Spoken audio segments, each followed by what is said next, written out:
Quest papuntang P3. So, ayan, quest na tayo ulit dito kay Special Agent. So, ayan. Click natin si Special Agent, then investigate yun your main quest.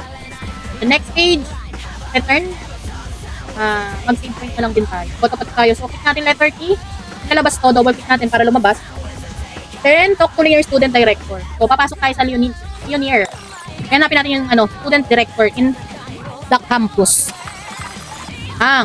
Pagpasok natin sa loob, hanapin natin yung student director. So, ayan na, sa Leonin campus na tayo, first floor.